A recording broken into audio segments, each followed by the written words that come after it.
Hello दोस्तों, आप सभी लोगों का बिफोर स्लीप 5 सीरीज में बहुत-बहुत स्वागत है और मैं मनोज कुमार आज आप लोगों के साथ चर्चा चर्चा करने जा रहा हूँ डे नंबर 8 एंड 9।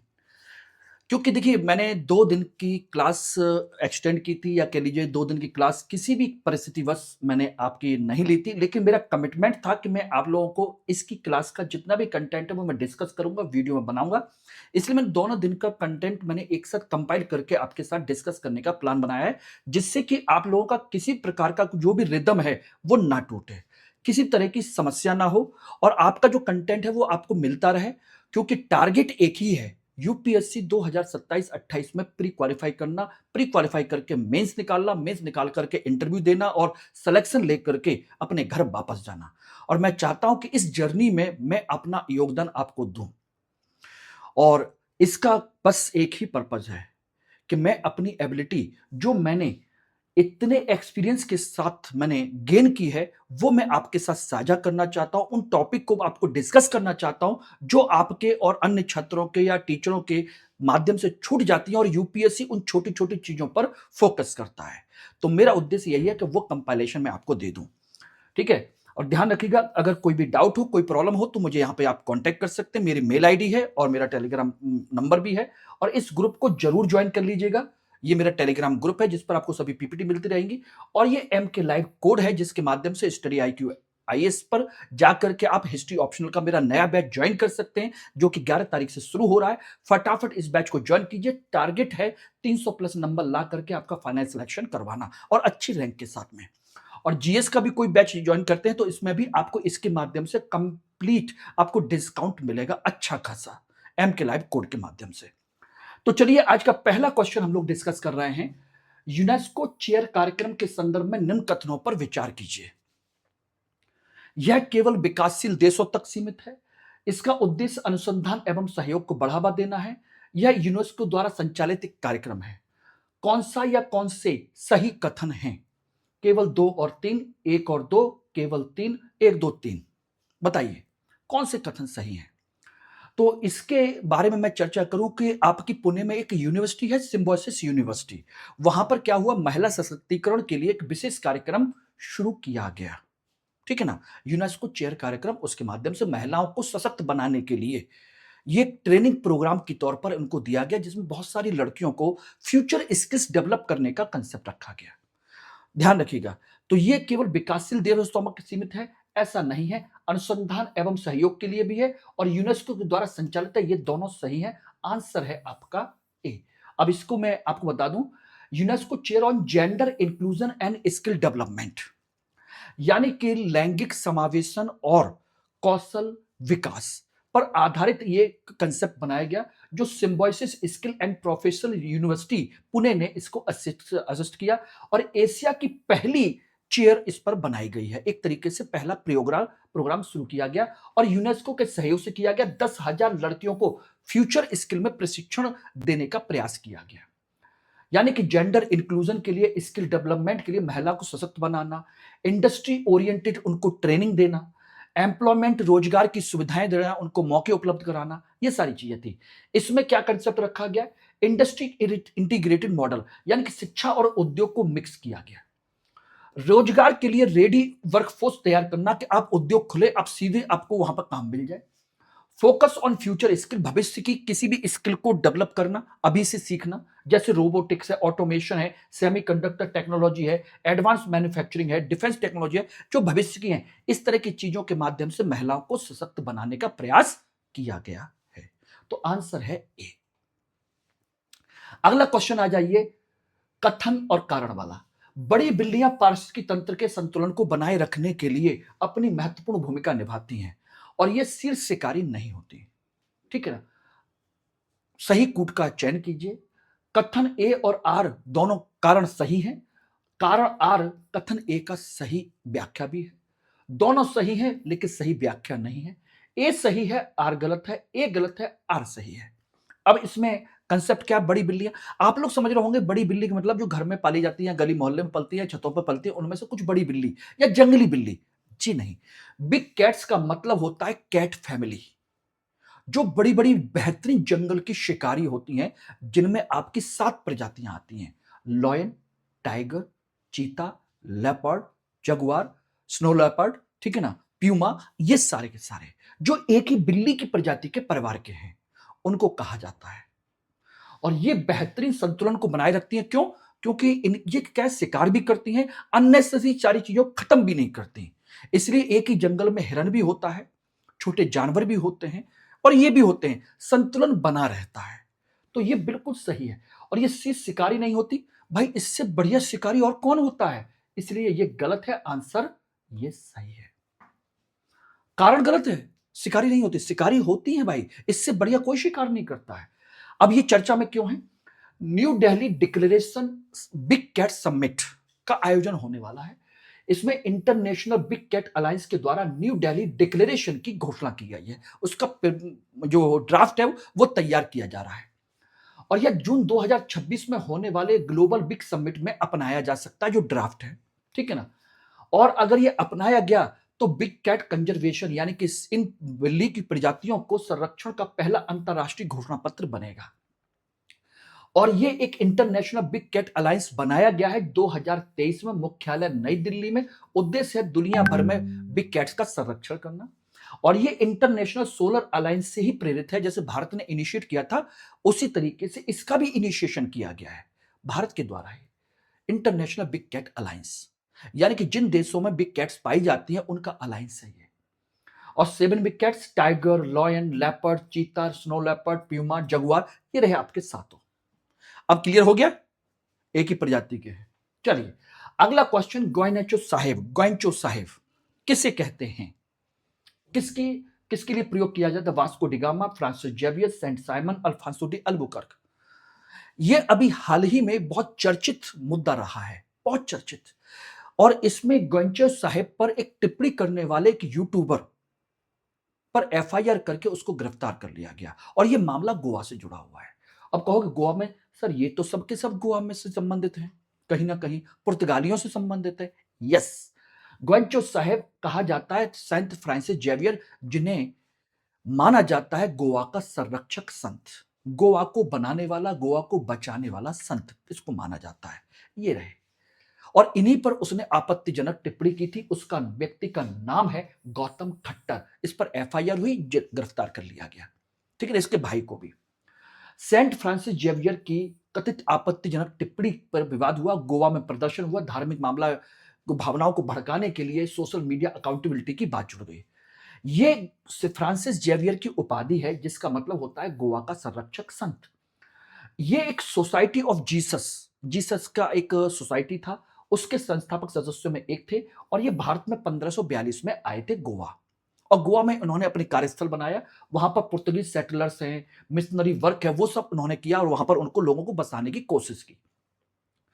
1552 में इनकी मृत्यु हो गई चाइना के पास एक आइलैंड में, सामचुन आइलैंड पे। वहां पर इनकी मृत्यु होगी। बाद में इनका शरीर गोवा लाया गया, और इनके अवशेष सुरक्षित रखे गए, उनके बॉडी पर लेप वगैरह लगा करके प्रॉपर तरीके से सुरक्षित रख दिया गया है। आज भी उनकी बॉडी मौजूद है, डिग्रेड नहीं हो रही।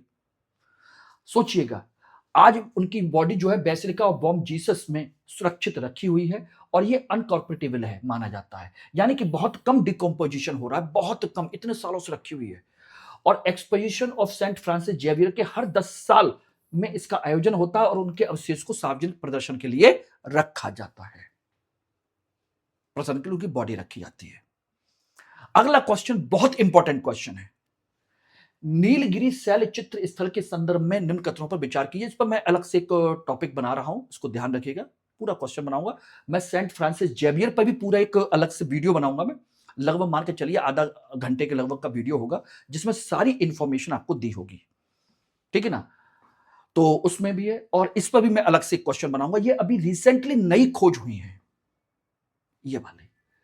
तो निम्न कथनों पर विचार कीजिए। ये तमिलनाडु में स्थित है, काले चारकोल से बने हुए मानव आकृतियां पाई गई हैं। बताइए कौन सा कथन सही है? 1 और 3, 2 और 3, केवल 1 और 1, 2, 3 सभी। तो इसमें मैं आपको बता दूं कि यह बिल्कुल सही है कि नीलगिरी शैल चित्र की खोज अभी तमिलनाडु में ही हुई है, बिल्कुल सही है। ये और ये, इसका मतलब ये तो गलत है, क्योंकि ये सही है। इसमें चित्र काले चारकोल से बनाए गए नहीं, गेरुए रंग से बनाए गए हैं, गेरुए रंग के हैं इनके चित्र, इसलिए ये गलत है। और ये गलत है तो इसका मतलब ये भी गलत है, ये भी गलत है। ठीक है ना। अब बचा कौन सा, या तो ए और ये रहा। अब इनमें मानव आकृतियां पाई गई, चित्र बनाए जाएंगे भाई, तो गुफाओं के अंदर चित्र किसके बनेंगे, यस ये रहे, और इन पर इस तरीके के चित्र बनाए गए हैं, इस तरीके के, इन पर प्रतीक चिन्ह जैसी चीजें बनाई गई हैं, इस तरह के चित्र बनाए गए हैं। यस, ये बिल्कुल सही है, आंसर है एक और तीन, ऐसे चित्र हमको मिले हैं। आंसर ये रहा आपका ए। रिपोर्ट के अनुसार नीलगिरी डिस्ट्रिक्ट में प्री हिस्टोरिक पाषाण काल की चित्रकलाएं हमको मिली हैं, और ये इनकी खोज की है याकी हेरिटेज ट्रस्ट के द्वारा। कहां पर, नीलगिरी डिस्ट्रिक्ट वेलरी कोम्बई कोटागिरी के पास में। यह क्षेत्र है इरूला और कुरुम्बा जनजातियों का प्रसिद्ध क्षेत्र है, उरुला और कुरुम्बा। यहां से हमें लगभग 30 चित्र मिले हैं जो मानव आकृतियों के, रंग है गेरुआ रंग, इनमें मानव जैसी संरचना बनाई गई है, उनके ऊपर कोनिकल नुकीले शंकु के आकार के सिर पर बने हुए हैं, जैसे ये मैंने बताया इस तरह के। ठीक है ना। और भी सही कई सारी चीजें, लंबे हाथ पैर बनाए गए हैं, लेडर लाइक स्ट्रक्चर बनाया गया है, लेडर यानी कि सीढ़ी जैसा स्ट्रक्चर बनाया गया है, इस तरह का, यूं करके यूं, इस तरह का स्ट्रक्चर बनाया गया है। ठीक है ना। और ये कहां पर मिला है, ये बेसिकली समुद्र तल से 1100 मीटर ऊपर है, और कठिन पहुंचाई है, क्योंकि जिस पहाड़ी पर इसके चित्र मिले वो खड़ी पहाड़ी है, यूं करके 450 मीटर ऊंची, और उसमें भी खास बात यह है कि ऊपर से झरना गिरता, आप चढ़ोगे कैसे। तो पता चला कि इनकी सीढ़ी वीढ़ी का जो कंसेप्ट था, वो बेल और लताएं जो होती हैं पेड़ पौधों की, उनसे वो सीढ़ियां बनाते थे पर्टिकुलर एक स्थल पर, एक समय पर, और वहां से उन सीढ़ियों के माध्यम से वहां तक ऊपर जाते थे, और वहां पर ये पूजा पाठ किया करते थे, या उनको मानते हैं कौन, इरूला और कुरुम्बा जनजाति, उनका पवित्र स्थल माना जाता है। ये रहा, ये उनका बहुत बेहतरीन रॉक शेल्टर स्थल था, ये उसी से जुड़े हुए लोग हैं कहीं ना कहीं। ठीक है ना। अगला क्वेश्चन है, टैपिर के संदर्भ में निम्न कथनों पर विचार कीजिए। टैपिर, ये मांसाहारी स्तनधारी होते हैं, ये उत्कृष्ट तैराक होते हैं, ये जीवित जीवाश्म होते हैं। कौन सा कथन सही है, केवल 2 और 3, 1 और 3, केवल 3 और 1 2 3, बताइए कौन सा कथन सही है। टैपिर एक तरीके का मान के चलिए एक भारी भरकम जीव होता है, भारी भरकम, जिसकी चोंच आगे इस तरह की लंबी सूंड सी जैसी चोंच निकली रहती है, ये रहा टैपिर, भारी भरकम जीव होता है। और ये टिपिकली, ध्यान रखना, यहां पर बड़ी छोटी छोटी मिस्टेक करते हैं, ये मांसाहारी स्तनधारी है, नहीं भाई, ये स्तनधारी है लेकिन शुद्ध शाकाहारी है। उत्कृष्ट तैराक है, ये बिल्कुल सही है, ये गलत है। जीवित जीवाश्म कहते हैं, बिल्कुल सही है, ये दोनों कथन बिल्कुल सही है, आंसर है ये गलत है। और ये ऐसा चर्चा में क्यों आया, क्योंकि 27 अप्रैल को वर्ल्ड टैपिर डे मनाया जाता है, और टैपिर के कंजर्वेशन को जागरूकता बढ़ाने के लिए किया जा रहा है, इसके हैबिटेट और पॉपुलेशन पर बड़ा ध्यान रखा जा रहा है। ये बड़े शाकाहारी स्तनधारी होते हैं, हर्बीवोरस लिविंग फॉसिल कहा जाता है, क्योंकि ये बहुत पुरानी परंपरा से जुड़े हुए हैं, बहुत पुरानी, लाखों साल पुरानी सूंड जैसी संरचना होती है, जिसका उपयोग ये पत्तियों और फल पकड़ने के लिए करते हैं। और इनका शरीर भारी होता है, शांत होते हैं, पानी में काफी समय बिताते हैं, और एक्सीलेंट स्विमर होते हैं, यानी कि अच्छे तैराक होते हैं, और पूरी तरीके से ये हर्बीवोरस होते हैं। लगभग 50% इनका भोजन पत्तियों के अलावा फल फूल ही होते हैं, फल खाते हैं ये, शुद्ध शाकाहारी। ठीक है ना। और ये कहां पाए जाते हैं, साउथ अमेरिका, सेंट्रल अमेरिका और साउथ ईस्ट एशिया में पाए जाते हैं, बाकी और कहीं नहीं पाए जाते। और इनकी ये आपकी 4 प्रजातियां हैं, मलायन, वेयर्ड, लोलैंड और माउंटेन प्रजाति, इनकी 4 प्रजातियां जो पाई जाती हैं। ठीक है ना, ध्यान रखना, ये रहा। और ये जंगलों के रीजनरेशन में मदद करते हैं, इकोसिस्टम को बैलेंस करते हैं। क्यों, क्योंकि जब फल खाते हैं तो फल खा करके उनके बीजों को जगह जगह निकालते चले जाते हैं, जिससे वहां पर उनके पेड़ पौधे उगना शुरू कर देते हैं। यस, अगर एक जगह से पेड़ पत्तियां, तने खाते हैं, उनको छील के खाते हैं या कुछ भी करते हैं, तो दूसरी जगह उनको उगाने में सहायता भी करते हैं। यह है इसका कंसेप्ट। ओके, अगला है चिंचोरो ममियों के बारे में कौन सा कथन सही है। यह मिस्र की ममियों से नई है, यह प्राकृतिक रूप से बनी है, यह दुनिया की सबसे पुरानी कृत्रिम ममियां हैं, यह केवल यूरोप में पाई जाती है। इनमें से कौन सा कथन सही है। बताइए। देखिए, अब इसका डायरेक्ट यहां से तो नहीं है, आपको लग रहा होगा मम्मी वगैरह ये कहां पढ़ रहे हैं सर, हम कहां से लाते हैं ढूंढ करके, कहां से छांट करके लाते हैं। यही तो खास बात है। आपने एक नाम सुना होगा अटाकामा मरुस्थल, जो आपके लैटिन अमेरिका यानी दक्षिण अमेरिका के हिस्से में एंडीज पर्वतमाला के अंदर की तरफ, ठीक है ना। ऐसा मरुस्थल जो डार्केस्ट, ऐसा मरुस्थल जो बहुत ही ज्यादा ठंडा है, जहां पर कोई बढ़ंग की वनस्पति नहीं है, जहां बारिश नहीं होती। कभी क्या हुआ, 1 mm या बिल्कुल ही बारिश नहीं होती कई कई सालों तक। और जब पानी नहीं है तो वहां क्या उगेगा। बारिश क्यों नहीं होती, क्योंकि सारे के सारा जो हम्बोल्ट धारा है उसकी वजह से जो बारिश आती है या जो कुछ भी होता है वो पहाड़ों से टकरा करके एंडीज के आपके पश्चिम में ही बह जाती है। आगे बारिश होती ही नहीं, जा ही नहीं पाती। पूरा हम्बोल्ट धारा, वो सॉरी, जो आपका एंडीज पर्वत श्रृंखला उसको रोक लेती है। ये रहे।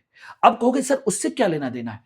एक्चुअली में वहीं पर हमारे इन चिंचोरों ममियों के एविडेंस हैं, जो कि मिस्र की ममियों से पुराने हैं, नए नहीं है, पुराने हैं, 2000 साल पुराने, सबसे पुराने हैं। ये प्राकृतिक रूप से बनी है। ममियां कभी प्राकृतिक रूप से नहीं बनती, वो कृत्रिम ममियां हैं, सबसे दुनिया की सबसे पुरानी। और ये केवल यूरोप में पाई जाती है? नहीं भाई, ये यूरोप में नहीं है। ये कहां पर है बताइए। दक्षिण अमेरिका, चिली, पेरू और बोलिविया, अर्जेंटीना के पास में है। दक्षिण अमेरिका, लैटिन अमेरिका में वहां पर है। इसलिए आंसर है ये। अब देख लीजिए, मैंने पूरा आपको बता दिया है। अब कहोगे सर ऐसा क्यों। अटाकामा डेजर्ट में लाइट पॉपुलेशन बढ़ रहा है। क्यों? क्योंकि वहां पर माइनिंग होती है, माइनिंग होती है तो लाइट जलती है, लाइट जलती है तो वो वहां पर जो डार्केस्ट, सबसे ज्यादा डार्केस्ट मरुस्थल जो माना जाता वो यही था। अब वहां पर रोशनी की वजह से वहां पर जो वेधशालाएं बनी हुई हैं उनको अपना ऑब्जर्वेशन करने में बड़ी परेशानी हो रही है, क्योंकि वहां लाइट की वजह से उनको कई सारी चीजें जो सेलेस्टियल बॉडीज हैं, अंतरिक्ष की बहुत सारी चीजें, उनको वो ढंग से नहीं देख पा रही, ऑब्जर्व नहीं कर पा रहे। इसलिए ये सब समस्या आ रही है। बढ़ती हुई माइनिंग एक्टिविटीज और शारीरिक शहरीकरण और आर्टिफिशियल लाइटनिंग की वजह से ऑब्जर्वेशन की क्षमता घट रही है, प्रभावित हो रही है। और ये कहां पर है? चिली में है, पड़ोसी देश है इसके, पेरू, बोलिविया, अर्जेंटीना। वर्षा यहां पर होती ही नहीं है, ला के बराबर, ठीक है ना। तापमान -18 डिग्री, गर्म है नहीं, कोल्ड डेजर्ट है। लगभग 12 वोल्केनो यहां पाए जाते हैं। प्राकृतिक संसाधन यहां पर मौजूद है, सोडियम नाइट्रेट के भंडार हैं, जिसे हम चिली साल्ट पीटर कहते हैं, जिनका उपयोग फर्टिलाइजर और एक्सप्लोजिव यानी विस्फोटक बनाने के लिए करते हैं।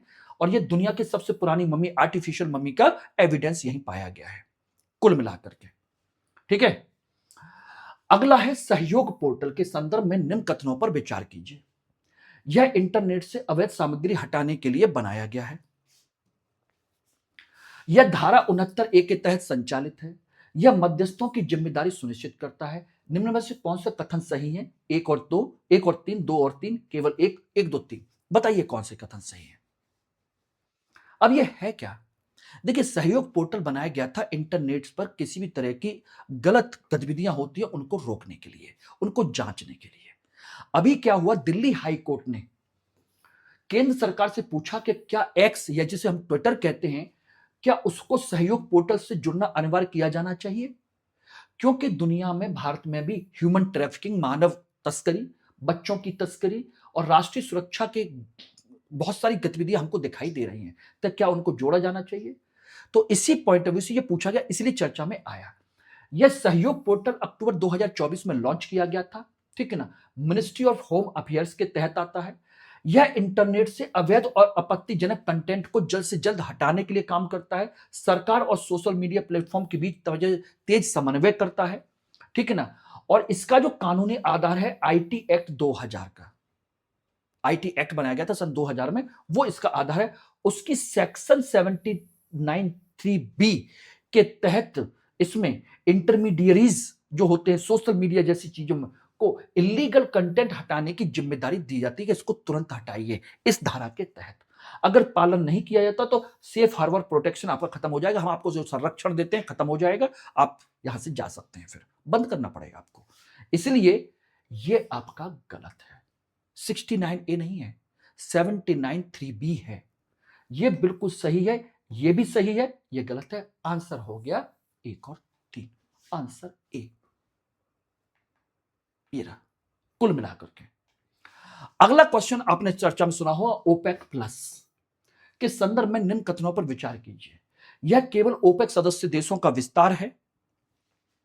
इसमें रूस जैसे गैर ओपेक देश शामिल हैं। इसका गठन 2016 में हुआ। कौन सा कथन सही है?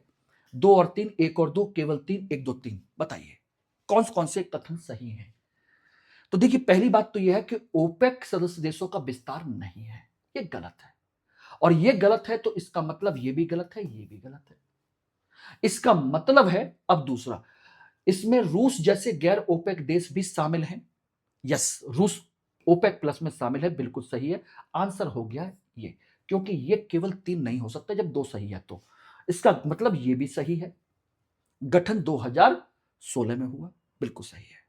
अब ये चर्चा में क्यों आया? क्योंकि अभी हाल ही में यूएई ने कहा है कि मैं ओपेक और ओपेक प्लस से मैं बाहर हो रहा हूं, मैं छोड़ रहा हूं। इसलिए दोनों संगठन चर्चा में आए थे। और ऐसा वो क्यों कर रहा है? यूएई ने दोनों संगठनों को बाहर होने का फैसला किया, क्योंकि उसे अपनी प्रोडक्शन कैपेसिटी को बढ़ाना है, कि स्वतंत्रता चाहिए। ओपेक के कोटा रिस्ट्रिक्शंस नहीं चाहता है वो, ठीक है ना। और राष्ट्रीय हित और दीर्घकालिक हितों के लिए उसे अपनी पॉलिसी खुद बनानी है, ठीक।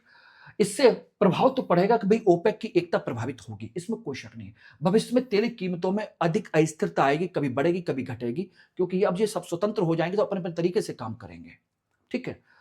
ओपेक की स्थापना 1960 में हुई थी, ओपेक प्लस की नहीं, ध्यान रखना।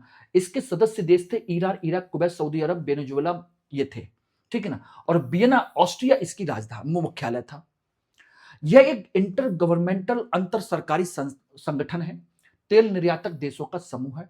और ये उद्देश्य क्या था? वैश्विक स्तर पर तेल बाजार की कीमतों को स्थिर रखना, उत्पादों के लिए उचित मूल्य निर्धारित करना, उपभोक्ताओं के लिए नियमित आपूर्ति करना कि भाई उनको कोई परेशानी ना हो।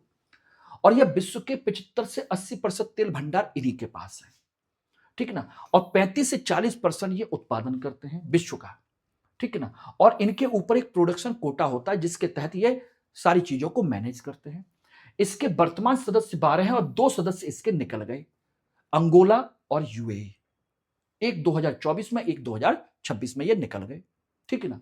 ओपेक प्लस, ये इसका गठन 2016 में हुआ। इसमें ओपेक के सदस्य और नॉन ओपेक सदस्य देश रूस, कजाकिस्तान, मैक्सिको जैसे देश शामिल हैं। और इसमें कुल 22 सदस्य देश हैं, 22 सदस्य देश हैं कुल मिलाकर के।